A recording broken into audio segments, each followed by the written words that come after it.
Bonjour tout le monde, nous sommes le 31 décembre 2024, en plein préparatif pour la soirée du Nouvel An, et évidemment je tourne cette vidéo le matin même. Pourquoi? Et parce que c'est comme ça, voilà. J'ai pas trouvé le temps avant. J'ai mes petites stats, j'ai tout noté. On va voir ça ensemble. Alors pour ce qui est de YouTube, j'ai fait exactement 73 vidéos cette année, dont 25 pour la chasse de Noël, donc du 1er décembre au 25 décembre. Et pour passer en vue rapidement les vidéos, j'en ai fait une quarantaine sur la course à pied, environ 8 sur le vélo, 5 sur le triathlon, et le reste, des petits bonus par-ci par-là. Le 1er janvier 2024, j'avais 702 abonnés, et on finit avec 1276 abonnés. Donc une très belle progression sur cette première année 2024, où je me consacre vraiment à faire fonctionner la chaîne YouTube. Par rapport aux objectifs 2024 maintenant, l'objectif était de faire le GRP Tour des Lacs 80 km, et de faire la Pyrénéenne, première cyclosportive, donc en vélo, de ma vie. La Pyrénéenne, c'est validé, c'était vraiment incroyable, des super paysages, une belle organisation, et le fait de monter 3 ou 4 cols dans la même course, c'était quelque chose. Mais ça s'est très bien passé. Le GRP Tour des Lacs, bonne préparation, longue, compliquée, mais le Covid a eu raison de moi 2 semaines avant la course, donc grosse fatigue, j'étais pas super, et j'ai abandonné au bout de 31 km. C'était quand même une très bonne expérience. On a pu voir ce que c'était avec ma femme de suivre quelqu'un qui fait un ultra, de voir la logistique, de voir l'organisation, de voir un peu combien ça coûte d'aller dans les Pyrénées, de prendre un logement, etc. etc.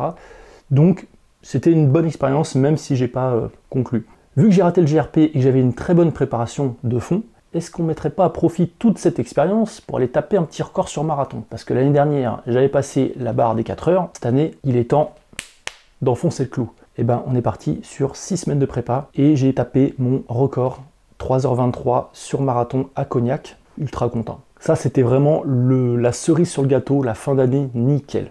Maintenant on va passer aux stats, les petits chiffres qu'on aime bien aller voir sur Strava, sur Garmin, etc. Je prends ma feuille parce que là j'ai pas tout retenu par cœur. J'ai fait en 2024 30 courses, donc j'ai porté 30 dossards, dont 1 en vélo. Le coût total des dossards, parce qu'on dit oui, la course à pied, ça coûte pas cher quand tu achètes une paire de pompes et que tu cours comme ça le dimanche. Mais quand tu t'entraînes et quand tu vas faire des compètes, ça commence un petit peu à douiller. Donc la totalité de mes dossards cette année m'a coûté 724 €. Après, les kilométrages, là on va rigoler. L'année dernière, en vélo, j'avais fait 400 km.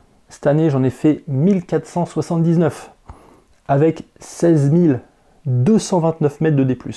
C'est important. C'est important. Évidemment parce qu'il y avait eu la prépa la Pyrénéenne, donc forcément j'ai un peu plus borné en vélo. En course à pied l'année dernière, en 7 mois, j'avais fait 799 km. Et cette année, en 11 mois, parce que le mois de décembre, on peut le foutre de côté, j'ai eu une opération, ce qui fait que j'ai pratiquement pas couru au mois de décembre, donc on l'annule, mais en 11 mois de course à pied, j'ai fait 1683 km, dont 29 000 mètres de dénivelé positif. Et oui, parce que je suis en Gironde, mais je suis rive droite. Par chez moi, c'est vallonné, chez vallonné, chez vallonné. Donc même sans aller faire un week-end dans les Pyrénées, j'ai tapé 29 000 mètres de dénivelé positif, ce qui est pas mal. Et je me suis amusé à calculer mon nombre de kilomètres en compétition, et donc il est de 769 km en compétition. Sachant que j'ai payé 724 € pour tous mes dossards, on va pas se le cacher, mais généralement, 1 km de course, c'est 1 €. Voilà. Quand tu fais un trail de 15 bornes, ça coûte 15 €. Tu fais un trail de 20 bornes, ça coûte 20 €. C'est très souvent les tarifs. Donc l'effet marquant de 2024, c'est mon premier top 10 de ma vie, au Camino Trail, où j'ai terminé 7ème, voilà, la première fois à 37 ans que je termine dans un top 10, donc ça c'était incroyable. Puis bah, je les ai enchaînés, c'est là où j'ai commencé à me dire, le niveau il est peut-être en train d'augmenter là. Et donc on a fait cette année 5 top 10, pas mal, dont un top 5. Le top 5 c'était à la Jojo Run, premier top 5, on espère que 2025 aura son premier podium, ça je l'espère, et peut-être même un jour une première victoire. Ce que j'ai conclu de cette année 2024 par rapport au top 5, top 10 et aux courses, c'est que très souvent, si j'avais fait la petite distance, j'aurais pu finir sur le podium et peut-être même gagner. Voilà, il y a très souvent où en fait je courais, je faisais le 15 bornes, il y avait le 8 qui était là, et puis ben, quand on se séparait pour aller à la ligne d'arrivée et moi je devais continuer pour faire le 15, bah, le mec du 8 avec qui je courais, c'était le deuxième. Mais ça, je le voyais que au podium. Donc en fait, peut-être que je suis meilleur sur courte distance, en tout cas en trail, hein, sur des 8, 10, 12, plutôt que sur des 18, 20, etc. Donc à voir, on verra un peu ce qu'on fait l'année prochaine, plus tard. Cette année, j'ai battu 2 records, le 10 km et le marathon. Donc sur le 10 km, j'ai fait 40 minutes 56.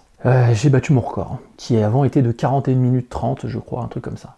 Donc je suis hyper content, surtout que je l'ai battu après 2 semaines de vacances en Corse, donc très fatigué, et après 2 trails en Corse. Retour d'avion, bim, le lendemain, 10 km, des Raptous de Toulaine, et j'y suis allé parce que j'ai dit que j'irais. J'étais pas du tout parti pour ça, j'ai eu 0 prépa, j'ai été claqué et j'ai tapé mon PR sur 10 bornes.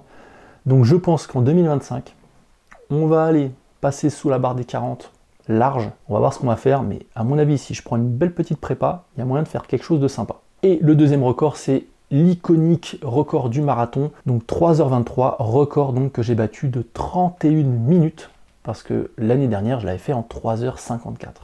Voilà, donc ça, c'est les 2 records battus cette année en 2024. Ce que je retiens surtout, c'est que ma préparation à l'Ultra Trail, donc au GRP, Tour des Lacs, a été assez compliquée. Je trouve très long. Quand tu as une femme et 2 enfants, faire des week-end shocks où tu dois courir 5 heures le samedi et 6 heures le dimanche, assez compliqué je trouve. Même si c'était pas tout le temps les week-end shocks évidemment, mais il y avait quand même des grosses sorties à faire et j'ai trouvé que ça prenait quand même beaucoup de temps. J'ai trouvé que ça coûtait cher. Alors pas tant l'inscription de la course, mais d'acheter des gels, des machins, de la bouffe pour préparer l'entraînement, pour préparer ton corps à manger pendant l'ultra, etc., etc. Alors je sais que tu peux gérer avec d'autres méthodes que d'acheter des gels Morten à 4 € le gel, hein, évidemment. Mais n'empêche que tout ça cumulé, le prix, plus ces entraînements longs, etc., m'ont montré que c'était pas vraiment ce que j'avais envie en fait cette année. Et donc d'avoir abandonné, c'est pas très grave, et je pense que j'en ferai, mais un peu plus tard. Peut-être quand les enfants sont un peu plus grands. Voilà, pour l'instant, ça me perturbe pas vraiment de ne pas l'avoir terminé. C'est pas grave si je n'en fais pas pour l'instant. J'ai de quoi faire avec les nombreux projets que j'ai en tête. Et bien on va terminer ce bilan 2024 par quelques petits remerciements. En premier lieu, évidemment, ma femme et mes enfants qui me soutiennent dans tous mes projets sportifs et qui me permettent de m'entraîner convenablement. En second temps, tous les bénévoles des courses qui nous permettent de courir, hein, de pouvoir avoir des petits ravitaux, de pouvoir avoir des courses pratiquement tous les week-ends. L'organisation, parce que je sais que préparer un trail ou une course, c'est une organisation de plus d'1 an, et c'est pas facile d'avoir les autorisations, etc. Donc tous les ans, il faut trouver des bénévoles, avoir les autorisations, etc. Donc on dit merci évidemment à l'orga et aux bénévoles. S'il y a des choses qui vous plaisent pas sur des courses, allez pas les défoncer en commentaire, envoyez-leur un mail directement à l'orga en disant voilà, ça j'ai pas trouvé ça sympa, ce serait bien si vous pouviez l'améliorer pour l'année prochaine. Parce que des retours comme ça, c'est beaucoup plus constructif que de dire ouais, il n'y avait que du coca sur le ravito. Ouais, mais tu connais pas les tenants et les aboutissants de l'histoire. Pourquoi il n'y a que du coca? Est-ce qu'ils ont galéré à trouver des sponsors? Est-ce que des sponsors se sont barrés à la dernière minute et qu'ils n'avaient pas de finances? Enfin, tu sais pas en fait. Donc, vaut mieux envoyer un petit mail comme ça, c'est quand même plus sympa. Je remercie également écoutez, tous mes amis avec qui je suis parti courir, avec qui je suis parti faire du vélo. Je remercie Guigui pour l'entraînement en termes de vélo. Je remercie Guillaume pour l'entraînement en course à pied. Ouais, c'est 2 Guigui. Voilà, mon coach vélo, mon coach course à pied, c'est 2 Guigui. C'est comme ça. Je remercie les amis avec qui j'ai roulé, avec qui j'ai couru, qui m'ont encouragé, etc. Je remercie vous les abonnés, que ce soit sur Insta, YouTube ou Facebook, qui m'ont envoyé des messages de soutien pour pas mal de mes courses, etc. Vous savez que sur ma chaîne YouTube, c'est La Tanière de Damien. C'est pas une chaîne exclusivement de course à pied, de vélo, de triathlon.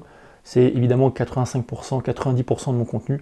Mais il y a également du modélisme, du tir, des vidéos bonus, des petits sketchs, des choses comme ça. Chose que j'ai pas trop développée en 2024, mais je pense qu'il y en aura plus en 2025. J'ai plein de vidéos en projet, mais j'ai tellement de trucs en projet que il y a des fois, je mets en priorité certains que d'autres, mais j'ai bon espoir de réussir à faire tout ce que j'ai imaginé et tout ce que j'ai dans ma tête en 2025. Sur ce, je vous laisse, je vais aller préparer les festivités pour le 31 décembre 2024. N'oubliez pas d'aller faire la fête, évidemment, de dire à vos proches que vous les aimez, et surtout, n'oubliez pas que la santé c'est le plus important, alors allez faire du sport, et n'oubliez pas que la douleur, c'est dans la tête.